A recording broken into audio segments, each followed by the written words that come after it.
Blind date disaster. The janitor sat at the wrong table, but the female CO couldn't stop smiling at him. Rain drizzled against the tall glass window, soft and steady like a lullaby. Inside the small French bistro, the glow of candles danced on polished cutlery, casting warm shadows on the cream-colored walls. The air smelled faintly of thyme and butter, and a pianist at the far end played a gentle, meandering tune. Meline sat at the table by the window, her posture graceful yet slightly drawn in, as if bracing herself against an invisible weight. Her blonde hair curled gently down her shoulders, soft waves framing a kind face that seemed tired.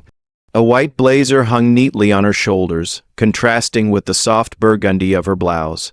She glanced at her watch again, 30 minutes late. She sipped the wine she had barely touched, and gave a small, polite smile to the waiter who passed by. Her friend had insisted she try this one blind date. Just one. He sounds great, Meline.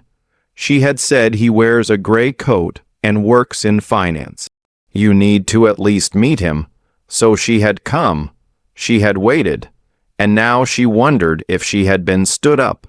The door chimed. She looked up instinctively. A man stepped in, shaking off the rain from his shoulders. He wore a Navy work uniform, slightly worn at the cuffs, with a name patch that read, Luke. In his hand, wrapped clumsily in newspaper, was a small bouquet of wild flowers, yellow, violet, and white, damp, but still holding their shape. Luke hesitated at the entrance, scanning the room. He had not meant to come in. He was only here to drop off a water delivery. His side job after janitor shifts ended. But the rain was heavier than he had expected, and the delivery was already done. He just needed somewhere dry to wait it out. A young waiter, new and a little flustered, noticed him. Mistaking his purposeful stance for expectation, he gestured politely and said, "Sir, your party is here. This way, please." Luke blinked, unsure, but before he could speak, the waiter had already turned and gestured toward a table, the one by the window, the one with the woman in the white blazer. Meline saw him approaching, and for a moment confusion crossed her face. He looked unsure, almost apologetic, but sat down slowly, clutching the bouquet like a child holding a gift he did not know how to give. She stared at him, work uniform, calloused hands, no gray coat. He clearly wasn't the man she was supposed to meet. Still, he sat across from her, eyes steady, kind, and a little wet from the rain. She tilted her head slightly. "I think you've got the wrong table." Luke's eyes widened. He shot up from the chair, nearly knocking his knee into the table. Oh, no, I'm so sorry. I thought this was someone told me." He paused, clutching the flowers, then laughed nervously. "Honestly, I was just trying to stay out of the rain." Meline looked at him. She saw the rainwater dripping from his sleeves, the bouquet wilting slightly in his hand, and something else. Something almost familiar in the way he looked around like he did not belong. Then she smiled, not the polite kind. A small, warm, real smile that softened her entire face. She raised her hand gently and said, "Wait." He froze. She leaned forward, voice quiet but sure. "You're not the man I was supposed to meet," she said, but she looked at the empty seat across from her, at the flowers, then back up into his face. "I hope you don't leave." Their eyes met. The piano behind them played a soft, lingering note, and for the first time that evening, the moment didn't feel like waiting anymore. A waiter returned to the table, eyes flicking between the pair uncertainly. Meline caught his look and raised her hand slightly. "Would you like to order something?" she asked, turning to Luke. He hesitated, his fingers tightening slightly around the damp bouquet. "No, I don't want to, please," she interrupted gently. "Think of it as payment for being accidentally seated." He let out a small chuckle, nodding, "All right, Just soup and some bread if they have it." The waiter noted it quickly and left. Luke peeled off his thin, worn gloves, laying them carefully on the edge of the table. His hands were calloused, the kind that had gripped cold metal tools and carried heavy buckets for years. They looked out of place next to the polished cutlery and white linen napkins. They began talking, starting with the weather and the storm outside. The kind of small talk that fills the space between strangers, but it did not stay small for long. Meline tilted her head, eyeing the bouquet now resting on the table. "So, the flowers, who were they for?" Luke smiled almost sheepishly. "My daughter picked them, said I should give them to someone kind." Meline laughed, a soft and surprised sound. Then, without ceremony, she reached across the table and took the bouquet, placing it carefully into her water glass. The wild flowers tilted sideways, still damp from the rain, but in that glass they looked like they belonged. It was a small gesture, but something shifted. Luke leaned back slightly, his expression warming. "Her name's Ava, 6 years old, thinks pink dresses are mandatory attire, and refuses to eat pancakes unless they're strawberry." Meline grinned. "She sounds like a handful." "She is," he said proudly. "She has a stuffed bear named Sir Muffin. He runs her kingdom." She laughed again, this time resting her chin lightly on her hand. "I like that." Luke paused, then added, "Last winter, our power went out during a cold snap. We had to build a fake fireplace out of tea lights and a frying pan. Read fairy tales under a blanket fort by flashlight." Meline's smile softened. Her eyes lingered on him, brown irises glistening beneath a lock of hair that had fallen across her cheek. The warmth of the candles made her look younger, less guarded. "I haven't laughed like this in a long time," she murmured. Luke looked down at the bowl of onion soup now in front of him, steam curling into the air. He stirred it slowly and said quietly, "I don't think people are supposed to laugh when they're being a dad, a mom, and a plumber every night." He looked up and met her gaze, something vulnerable in his voice. "But Ava, she makes me believe I can." At that very moment, just outside the restaurant, a man in a gray coat approached the entrance. He paused before stepping inside, glancing through the window. He saw Meline laughing softly, sitting across from a man he could not clearly see. Her face glowed in the candle light. The way she leaned forward, the bouquet of wild flowers on the table, it looked like a date already in progress. The man stepped back, a beat passed. Then, without entering, he turned and walked away, leaving no message behind. Back inside, the rain continued to tap gently against the glass. Meline leaned back in her chair. "I was engaged once," she said suddenly. Her tone had changed, quieter, more fragile. "We had just signed the papers for our house when the accident happened. He was gone before we moved in. I never even unpacked." Luke did not say anything. Instead, he reached for a napkin, folded it carefully, and handed it to her without a word. She accepted it, eyes shimmering. "I didn't think anyone could understand that kind of loss," she whispered, voice catching. "Not until tonight. They did not speak for a while. There was no need. When the check came, neither moved to take it right away. They sat there for 15 more minutes after the meal was paid for. Not because of the food, not out of politeness, but because neither of them wanted to be the first to stand." The fluorescent lights on the 33rd floor buzzed faintly, casting a sterile glow on the polished marble. It was almost midnight. The office was quiet, emptied of executives and assistants. The hum of computers silenced for the night. Luke stepped off the service elevator, mop bucket rolling behind him. The floor was always spotless here, gleaming untouched, but tonight it felt different, heavy. He had not expected to be assigned to this floor. He usually cleaned lower levels, restrooms, break rooms, stairwells, but tonight a leak in the executive pantry had caused water to trail down the hallway. Maintenance had called it in, and Luke had been asked to handle it. As he pushed the door open, the soft clink of ceramics startled him. Melaine was standing near the window, sorting through a stack of manila folders, her back turned. A half-finished cup of coffee rested on the table beside her. She wore no jacket now, just a soft gray blouse and slacks. Her hair, looser than before, caught the office light in golden waves. She turned and saw him. For a second, no one moved. No piano music this time, no candle light, just silence and white LED. Luke took off his cap slowly and lowered his gaze. Ma'am, she looked at him, really looked. The uniform, the mop, the familiar face in an unfamiliar context.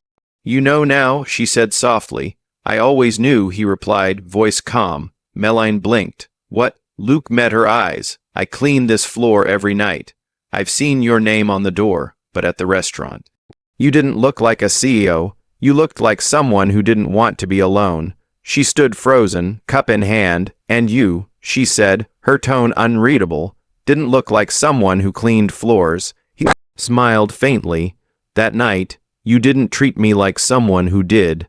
There was no accusation in his voice, no bitterness, only quiet honesty. I'm the guy who mops your office, takes out the trash, wipes fingerprints off the glass. But that night he paused, then added gently, You called me a friend. Melaine looked away, her hand tightened slightly on the coffee cup. A beat passed, then another. Luke didn't move, neither did she. There were no angry words, no awkward explanations, just a moment suspended between two people who had met without labels, and now stood in the full light of them. She finally spoke barely above a whisper. I'm sorry. He nodded once. Don't be. He turned, pushing the mop bucket softly toward the pantry. As he walked past her, the scent of rain seemed to follow him, faint, distant, like memory. Behind him, Melaine stood still, in her eyes not guilt, but something far heavier, regret. The rain was back again, heavier than before, drumming steadily on the rooftop of the high-rise. The city lights shimmered through the downpour, and the building's lobby echoed with the soft squeak of wet shoes and the hum of elevators. Luke shifted Ava's backpack higher on his shoulder as they stepped into the service entrance. She was running a low fever after lunch. Her teacher had explained over the phone, nothing serious, but best to let her rest. He had tried everyone, neighbors, friends, even the night shift lady at the corner store. No one could take her in on such short notice. So here they were. Ava bundled in her pink raincoat, rubber boots squeaking with every step. He brought her to the small employee break room on the third floor, warmed her up with a blanket and a chocolate milk from the vending machine. You stay here. All right, he said, kneeling in front of her. Color in your book. I'll just be upstairs for a little while. She nodded solemnly, pink head, bent slightly askew over her wispy bangs, cancer muffin color. Two, of course, Luke said, tapping her nose, but only if he stays in the lines. He closed the door gently behind him and hurried to the service elevator. Ava stayed still for about 4 minutes. Then she wandered out. The door to the CEO office opened with a quiet click. Melaine looked up from her laptop, startled, and there, standing in the middle of her polished office, was a little girl in a pink dress and sparkly boots, holding a crayon in one hand and a battered stuffed bear in the other. Ava walked right in, unfazed. She stepped up to the desk, pulled out a sticky note, and began drawing a cat, a very round, very yellow cat. Melaine blinked, stunned. Hello. Ava looked up at her, eyes wide. Are you a princess? She asked matter-of-factly.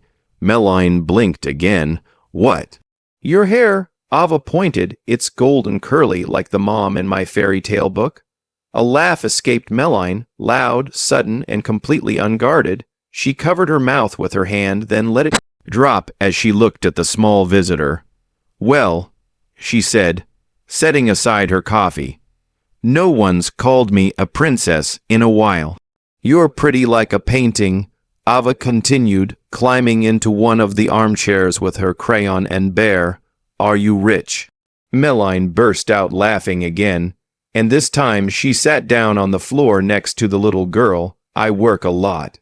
That's kind of like being rich, she said with a grin. They sat together on the floor, heads bent over sticky notes, drawing lopsided animals. Sir Muffin supervised from a nearby cushion. It was then that the door opened sharply. Luke stood in the doorway, breathless, eyes darting across the room. Ava. She looked up. Daddy, look. I found the princess. He hurried forward, crouching beside her. You cannot run off like that, sweetheart. You scared me. I wanted to find the bathroom, she explained. Then I found her. Luke turned to Meline, face flushed with embarrassment. I am so sorry. She's usually good with rules. But Meline waved a hand gently. It's all right. She's a delight. Then looking at Ava with warmth, you have a very brave explorer here. Ava giggled and handed her a sticky note with a stick figure holding a cat. It's you. I made your hair shiny. Meline took it with a smile, her fingers brushing the child's. Then softly, she said the words that made Luke pause. She's a lovely little girl, Beacon. Luke blinked. He had heard that tone before. The kind that people used when they truly saw someone. He looked at Meline, and this time there was no CEO in front of him, just a woman sitting cross-legged on her office floor, holding a drawing from a child like it was a priceless painting, and smiling like she meant it. Monday morning brought a storm of another kind. The company's top executives were gathered for an important visit. Chester Rowlands, the newest strategic investor, was touring the building. A towering figure from the banking world, Rowlands was known for his sharp tongue, sharper suits, and an outlook that belonged firmly to another era. On most days, Luke would have been off shift by now, but a leak in the upper plumbing had trickled all the way to the 33rd floor. With the maintenance team already stretched thin, he was called in for an unusual day shift. He brought Ava with him. She had woken up, sniffling, her temperature just high enough to keep her home from school. With no one else to watch her, he gently packed a backpack full of books and snacks and set her up in the employee break room with a blanket and her stuffed bear. When Meline found out, she said nothing, just nodded and quietly left a cup of warm ginger tea on the table beside Ava. Upstairs, Luke got to work. Kneeling under the executive pantry sink, sleeves rolled up, shirt damp with effort, he barely noticed the elevator chime. Chester Rowlands stepped out, flanked by two senior VP and a PR manager. They moved with crisp shoes and clipped voices. The moment Rowlands spotted Luke crouched beneath the countertop, his face twisted, Luke looked up, offered a nod, and said politely, "Good morning, sir." Rowlands didn't return the greeting. He turned to his entourage, gesturing toward Luke, as if pointing at a misplaced crate. "The 33rd floor is for executives." He barked, "Why is this kind of person crawling around up here like it's a janitor's closet?" The hallway froze. The PR manager stepped forward quickly. "He's here to fix a water issue, Mr. Rowlands. It's already been addressed." Rowlands didn't stop. He gave Luke a sweeping look. Soaked pants, stained gloves, sweat along the brow. Then, with a smirk, said louder, "No wonder the stock price has been slipping. You've got guys like him parading through your executive floor. Standards must be dropping." At that exact moment, a soft sound of footsteps echoed behind them. Ava appeared from around the corner, still in her pink dress, bare hand, rubbing her eyes. She had been looking for the restroom. Instead, she found her father frozen, half standing, surrounded by men in suits. She looked up at Rowlands, confused, then at Luke. Luke slowly rose to his feet. Meline had stepped out of her office during the commotion. She stood just a few steps away, having heard everything. Luke's eyes found hers. There it was, one of those moments that didn't last long, but felt like it carried the weight of a year. Everyone turned toward Meline, waiting for her to say something, for her to push back, but she hesitated. Her eyes flickered between Luke and Rowlands, lips parting slightly as if to speak, but no words came. She looked away, she said nothing. Luke saw it all. He did not speak either, not to Rowlands, not to Meline. He simply turned to Ava and offered his hand. "Come on, sweetheart," he said softly. That evening, after putting Ava to bed, Luke packed up his tools into an old cardboard box. His gloves, his mop, a few rags. He placed a sealed envelope on the building's front desk. His resignation. No note, no call to Meline, just silence. In their tiny apartment, Ava sat on the couch drawing on the back of an old flyer. "Daddy," she asked. "We're not going back to the place with the big windows." Luke didn't look up from folding his work shirt. "No, baby girl," he said. "Sometimes princesses live in castles where people like us are not supposed to go." On the 33rd floor, the office lights glowed long after the last visitor left. Meline sat at her desk, still in her work glow, the unopened email still on her screen. Luke Chambers' voluntary resignation. She reached for the cup of ginger tea she had made that morning for Ava, but it was cold now. On the edge of her desk sat the three-color paper bouquet Ava had given her. She picked it up gently. Her eyes were glassy, rimmed red, but the tears never fell. A week passed. Luke did not return. The cleaning crew still came, of course, on time, in rotation, efficient to a fault. They left the 33rd floor gleaming. Desks were dusted, trash bins emptied. Even the coffee rings near the copier vanished before morning, but the silence lingered, hollow in all the wrong places. The rhythm was still there, but the pulse was gone. Meline noticed it more than she admitted. The quiet was louder than usual. Her office felt larger, but not in a freeing way. The window, once a source of clarity, now just offered reflections she did not want to see. She buried herself in work. Her calendar stayed full. Meetings blended into one another. Decisions stacked like files on her desk. She responded to emails with such precision. Her assistant joked she must be reading them telepathically. Numbers were reviewed, strategies refined, goals sharpened to raise her points. Her team praised her focus. She knew better. It was not clarity. It was avoidance. She had traded vulnerability for productivity again. The flowers on her desk had long since wilted. The wild bouquet Luke once offered was gone, but its ghost lingered in her memory. How it looked clumsily set in a glass of water, bright and honest, and the little things, the faint scent of rain and soap on his jacket, the scuff marks under the conference table wiped with quiet care, the way Ava's laughter had once echoed down the hallway like bells no one meant to ring, but missed the moment they stopped. Meline began to dread the 33rd floor. She stayed later at night, kept the lights on longer, trying to fill the space with tasks, numbers, noise, but nothing settled the strange ache just beneath her ribs. Then, one late afternoon, just before the sky began to burn gold, her intercom buzzed.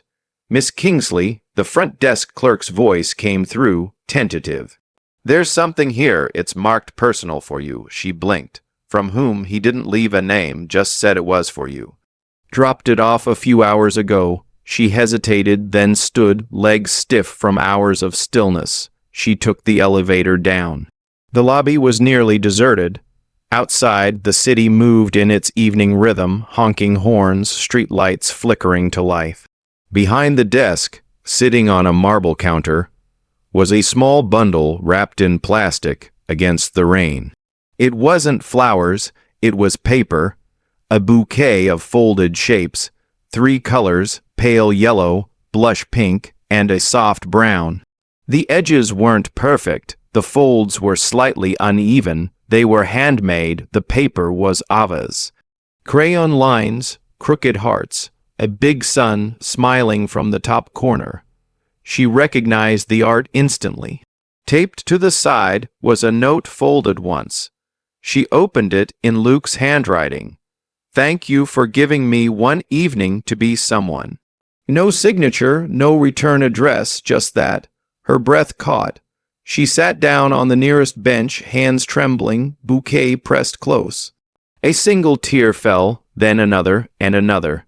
She held the paper flowers to her chest as the sun began to dip, casting the world outside in molten gold.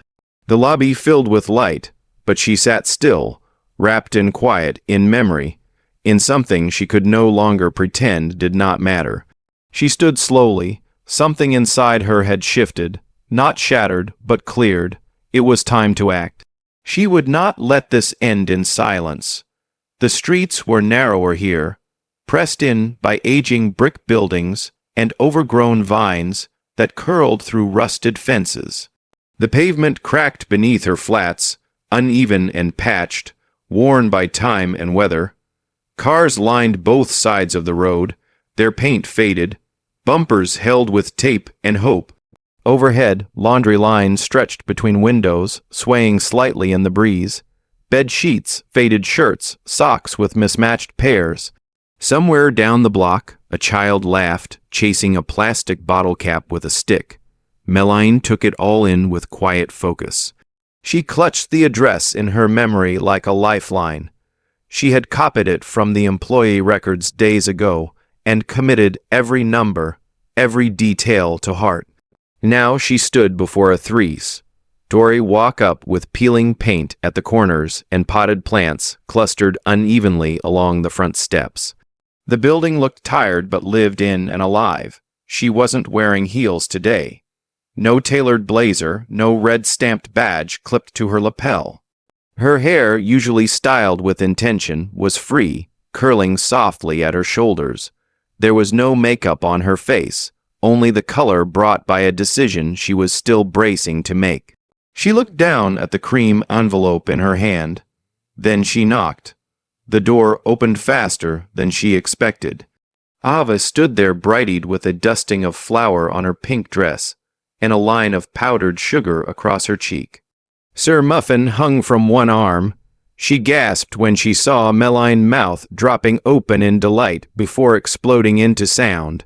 The golden-haired princess is here. She turned with a squeal, bolting inside. Daddy, she's really here. Meline smiled, slow, involuntary, full of something she had not felt in weeks. Footsteps came from the hallway, slower this time. Luke appeared in the doorway. He wore an old gray t-shirt with faded writing on it and jeans that had seen years of use. His hair was slightly messy, as if he'd just finished chasing his daughter around the apartment. His eyes met hers. First came surprise, then caution. The tension in his jaw said he had not expected this visit. The quiet in his posture said he was not sure what to do with it. Meline, he said, low and guarded. She nodded, her voice soft, high. They stood in silence, a breath. Then another. The space between them held the weight of things unsaid. I know you heard what Roland said. She began, her voice steady, though her hands tightened on the envelope. And I know you saw me say nothing. He didn't answer. His arms stayed crossed. I wasn't afraid of him, she continued. I was afraid of what it would mean if I stood by someone, and I was wrong. I've stood alone for so long, Luke. I forgot what it felt like to choose someone or let someone choose me. Luke's expression flickered, but he didn't interrupt. Before the silence stretched too long, Ava returned, clutching a juice box and smiling up at them. Daddy told me you gave me ginger tea. She said proudly, I liked it. It made my tummy happy. Meline laughed, a wet, shaky sound. She crouched so they were eye level. I missed you, pink dress girl, she whispered. Ava dropped Sir Muffin immediately and hugged Meline around the neck, tiny arms squeezing tight. Meline held her close, the weight of the moment folding around her. Luke looked away, his jaw tightening, his eyes blinking faster than usual. Meline stood holding Ava's hand now. She reached into her coat pocket.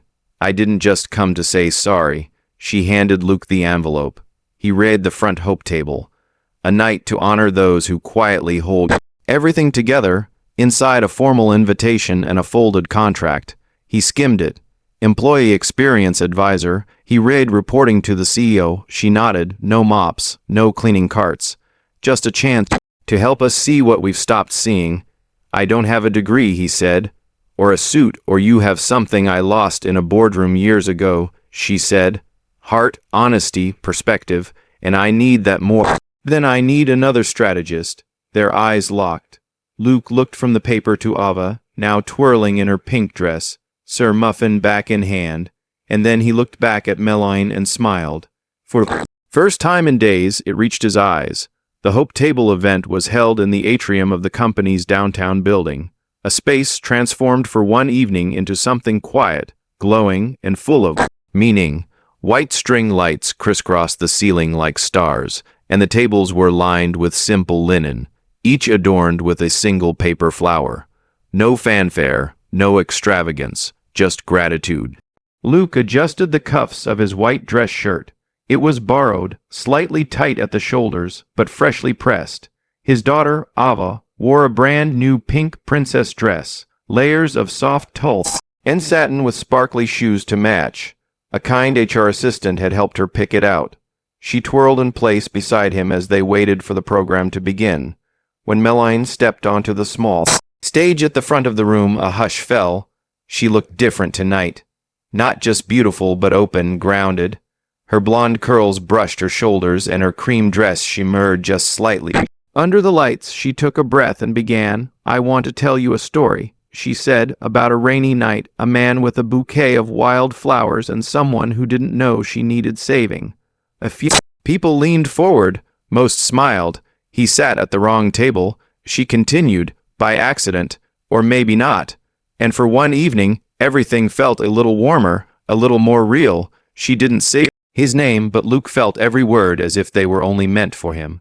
Across the room, Ava beamed, and to that person, Meline finished, voice soft but unwavering.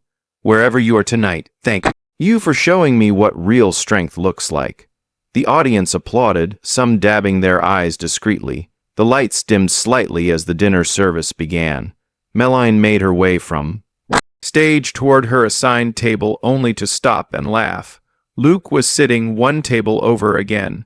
She walked to him and leaned down slightly. Wrong table again, she asked, eyes twinkling. He grinned. I like tradition. Ava pulled out a chair between them and climbed up with great ceremony. She turned to Meline, serious as a judge. Miss Meline, she said loudly, will you be my mom? The table around them erupted in laughter. Luke turned bright red. Meline blinked, caught mid-breath. For a moment, she could not speak. Then she leaned closer to Ava, brushing a lock of hair from the girl's face. If you're willing to share your strawberry pancakes, she whispered, then I accept. Ava squealed, arms thrown around both of them. Luke exhaled a shaky laugh and looked at Meline. She looked back. Something passed between them, quiet, deep, unspoken. A promise not just of love, but of something even rarer, trust. Later that night, the three of them sat by the window of the same little French bistro where it all began. Outside, the rain was falling again, just like that first night. But this time, it wasn't heavy, it was soft, welcoming. Luke placed a small frame on the table. Inside it, 3 paper flowers, yellow, pink, and brown, pressed, preserved, and perfect. Meline reached across the table and took his hand. He did not let go. Outside, the world kept turning, but in that moment, under candle light and rain, with Ava humming quietly to her bear, nothing else mattered. They were no longer strangers from opposite lives. They were something new, something whole. Thank you for watching this heartwarming journey of unexpected connection, quiet strength, and second chances. Sometimes the wrong table leads to the right people, and love shows up in the most ordinary places. If this story touched your heart, please like, share, and subscribe to Kindness and Love Tales for more healing stories that celebrate kindness, resilience, and love beyond class and circumstance. Your next favorite story might just be one click away because kindness is the richest love story of all. Subscribe now and never miss a tale that could change your day.